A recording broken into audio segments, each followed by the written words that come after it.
Ito ang Cherry Aqua S11 Pro. At sa dami ng mga sulit phones na nare-release ngayong 2024, ito lang naman ang panglaban ng Cherry Mobile. Meron lang naman itong AMOLED display na merong 120Hz, good chipset, good storage and RAM, and also merong affordable na presyo which is nasa 7,000 plus pesos to 8,000 pesos lang. Pero ang tanong, okay pa bang bumili ng isang Cherry phone ngayong 2024? Ano yung mga limitation ng device ito? Mare-recommend ko ba sa inyo itong Cherry S11 Pro? And also, ano yung mga cons na dapat inyo tandaan kung bibili kayo ng isang phone na kagaya nito? Tara, pag-usapan natin. Let's go! Fun fact lang mga kapare ko, ito yung first time na makakapag-review tayo ng Cherry Mobile dito sa channel. At natutuwa ako dahil yung marireview kong phone ngayon is yung pinakamagandang phone ngayon ng Cherry and also kaya makipag-compete sa Transions company. Para sa akin lang to mga kapare ko, depende sa kanilang specs and also sa kanilang software na pag-uusapan natin mamaya. Anyway, pagdating sa looks na itong Aqua S11 Pro, meron tayo ditong one specific color variant which is black, and then meron nga pala tong matte finish sa likod at medyo glossy finish na medyo glass na manipis lang dito sa kanyang camera. At makikita natin dito yung kanyang triple camera setup na pag-uusapan natin mamaya. Pagdating naman sa sides ng phone na to, unahin natin yung bottom part. Makikita natin dito yung ating headphone jack, microphone, USB Type-C charging port, and also yung ating isang speaker. Pagdating naman sa side nito, makikita natin dito yung ating volume rack and also power button. Sa top side naman ay makikita natin dito yung isa pa nating microphone, and then sa left side naman nito mga kapare ko ay makikita natin yung ating SIM card tray na supported ng dalawang nano SIM card slot, pero hybrid SIM card slot yung isa, kaya pwede natin lagyan ng SD card. Kaya may expandable storage slot pa rin itong ating S11 Pro. At kung nagtataka kayo bakit wala tayong fingerprint scanner, dahil kapare ko ay naka-in-display fingerprint na po itong ating S11 Pro.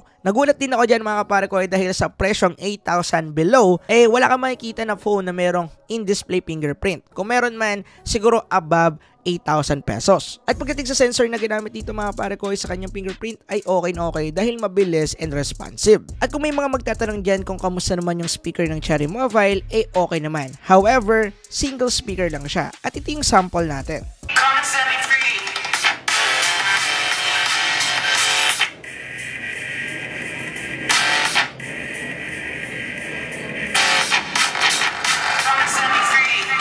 So malakas pa rin and buong buo din naman yung sounds niya, pero hindi ganun kaganda yung kanyang sound quality. Basta okay na, kumbaga.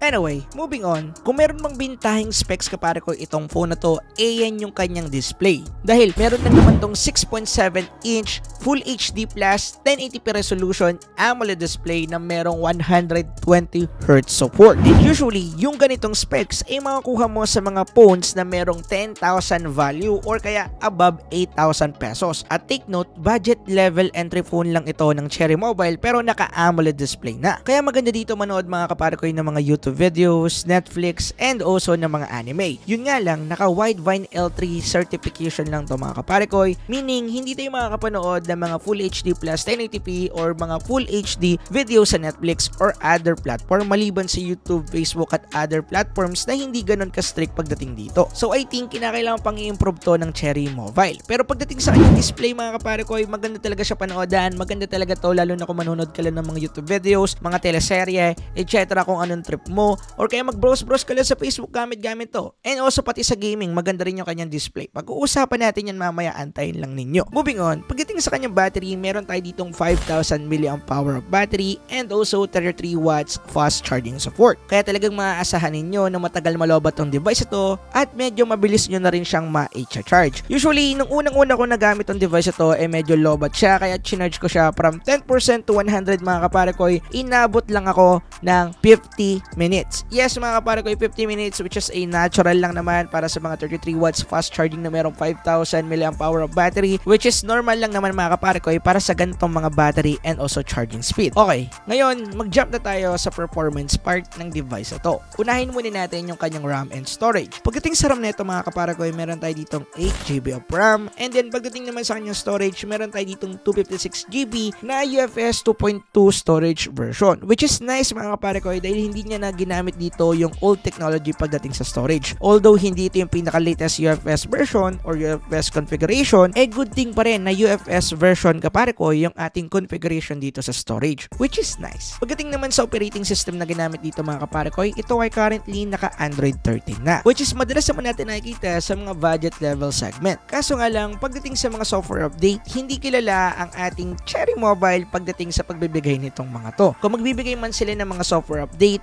bilang lang talaga kada taon. And as of recording this video, hindi ko rin alam kung ilang taon magkakaroon ng software support update itong ating Aqua S11 Pro. Pero pag nagkaroon ako ng detail or nakakita tayo ng mga evidence or tamang information, i-comment ko dyan sa ating comment section. Kaya antay-antay lang din kayo. Okay, now let's talk about chipset. Yung chipset na ginamit dito mga kapare ko is ang walang kamatayan pa rin na Helio G99 chipset, which is normal lang naman para sa gantong presyo and also para sa mga budget level phone, madalas talaga natin makikita itong chip na to. At pagdating sa Antutu benchmark score, hindi na natin kinakailangan pang ipakita kasi for sure alam na ninyo, pero sige, pakita pa rin natin. Nasa 400,000 plus pa rin yan.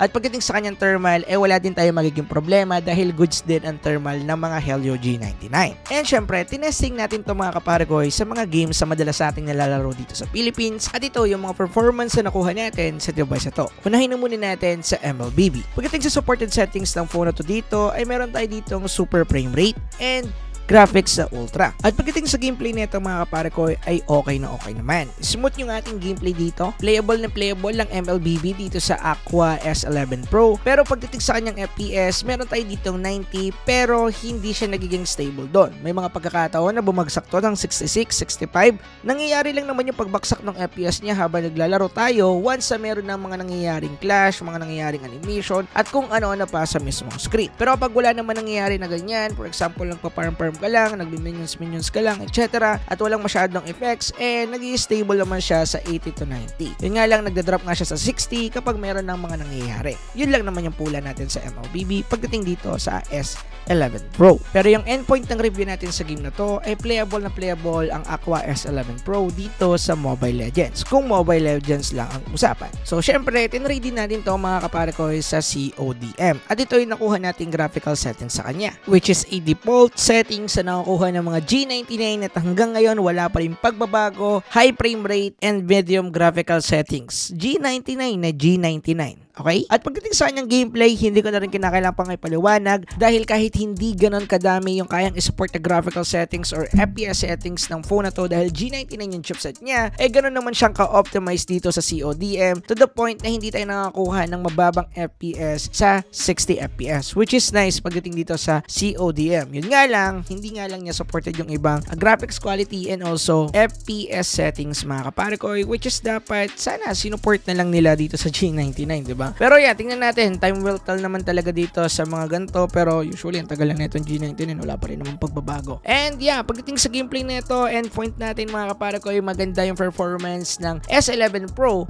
dito sa ating CODM dahil naka G99 chipset to. So wala tayong magiging problema dyan. So yung next naman na game na nilaro ko ay itong Firelight 84. Dito, ang pinaka-supported settings sa mga G99 is extreme frame rate, balanced graphic settings, and meron tayong medium resolution. Usually pwede natin siyang iset sa HD graphics pero hindi ko na ginawa dahil mas maganda ko nasa balanced graphics siya. At pagdating sa kanyang gaming performance, nandun talaga yung ganda. At pagdating sa kanyang gaming performance, pretty decent din yung kanyang gameplay dito. Meron tayong nakuha dito na solid 60 FPS. Minsan pumapalo yan ng 90, pumapalo yan ng 80, pero i-consider natin yung 60 FPS. Usually ganoon naman talaga kahit nandito sa ating mismong G99 sa kahit anong phone na nagamit ko. Naglalaro lagi yung FPS nila sa 60 to 90 at madalas nagmi-maintain to sa 60 or 70. So pagdating naman dito sa kanyang gameplay, okay na okay naman. Yung graphics, hindi ganun potato graphics, although balanced graphics yung settings natin. Kaya medyo parang hindi or kinulang sa texture yung ating mismo mismong graphics dito, pero okay naman tingnan. Don't worry, hindi siya kagaya noon na talagang potato tingnan.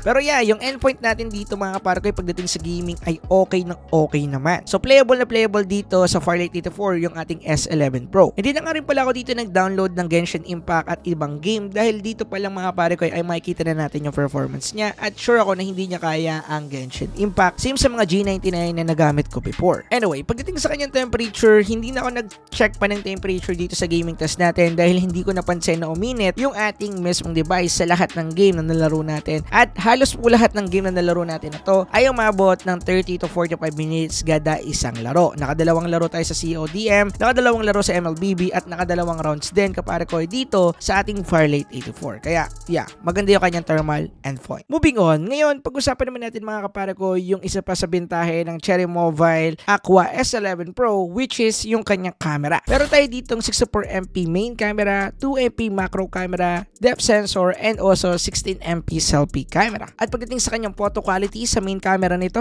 ay makikita ninyo dito na maganda yung kanyang napoproduce sa photo quality. Nandun yung kanyang sharpness, yung vibrant, and also yung saturation kaparkoy nung kulay ng photo. Nandun talaga. At kung ako yung tatanungin ninyo, okay na sa akin to para sa kanyang presyo dahil dun lagi magbe-base yung kanyang performance. At kung makikita nyo naman na okay naman talaga at sharp na sharp yung kanyang image. Yun nga lang, pagdating sa mga low light shots, medyo nagkakaroon tayo ng konting problema. Ang pinakamaganda nyo gawin dito ay i-adjustin nyo yung exposure or kaya maghanap kayo ng proper source of light para magkaroon kayo ng maganda na image quality. At pagdating nga pala sa colors kaparkoy nung kanyang napoproduce sa image, hindi naman ganun ka-enhance pero meron pa rin talagang add ng a little bit spice pagdating sa kanyang color. Talagang medyo enhanced ng konti pero hindi masyadong halata. At pagdating naman sa kanyang video quality kaparkoy, kaya na ito mag-shoot ng 2K at 30 FPS. Yun nga lang, wala tong EIS at wala din tong 60 FPS kaya talagang asahan ninyo na maalog yung footage nito. Pero pagdating sa quality ng video ay okay naman at nandun talaga. Pero kagaya lagi na sinasuggest ko ay mag-shoot kayo kaparkoy sa merong magandang light or proper source of light at huwag kayong masyadong mag-shoot sa mga against the light na part dahil talagang sumasabog yung kulay or nagiging soften yung video niya, which is nagbibigay ng pangit na quality pagdating sa video na for sure hindi mo magagamit. Kung meron man akong pula dito sa S11 Pro yung kanyang selfie camera. Dahil pagdating sa selfie camera nito, blurred or parang naka-unfocus yung camera sa mukha natin mga kaparkoy, which is kagaya nito mga sample photos natin. Pero pagdating sa portrait mode, hindi naman siya galon ka-unfocus pero medyo unfocus pa rin tingnan yung mukha natin after natin mag-take ng portrait mode sa selfie camera nito. So I think kinakailangan pang ayusin ito ng Cherry pagdating sa mga susunod nilang software update. For sure magagawa naman nila ng paraan. At pagdating sa video capability nito mga kaparkoy, kaya nito mag-shoot ng 1080p at 30 FPS at ito yung kanyang sample quality. Kung makikita natin dito, okay naman yung quality niya, hindi naman ganun ka-soften, hindi naman ganun kapangit yung kulay or kapatay, pero meron talaga mga part na washout tingnan yung kulay nito. Lalo na kung mag-shoot ka sa low light or walang magandang proper ng source ng light, like for example yung sunlight or kaya softbox sa inyong mga kwarto, etc.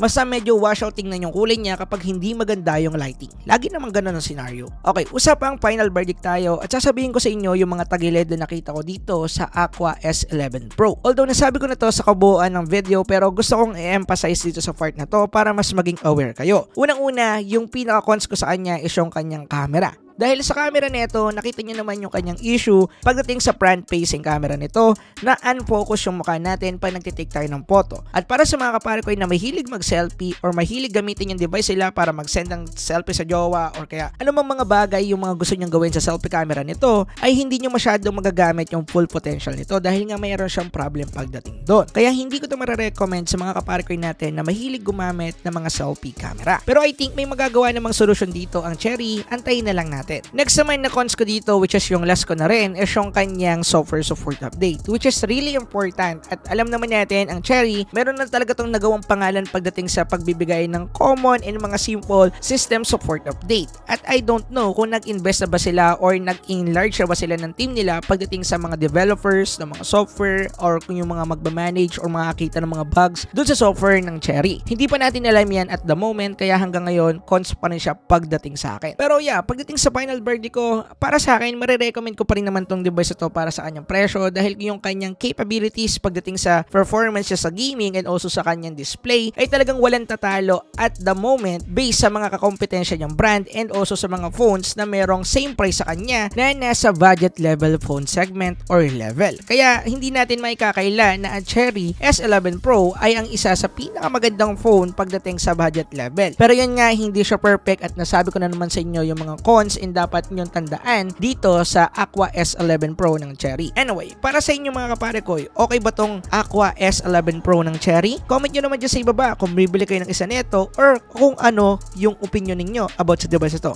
Yun lang, pag-usapan natin yan. Peace!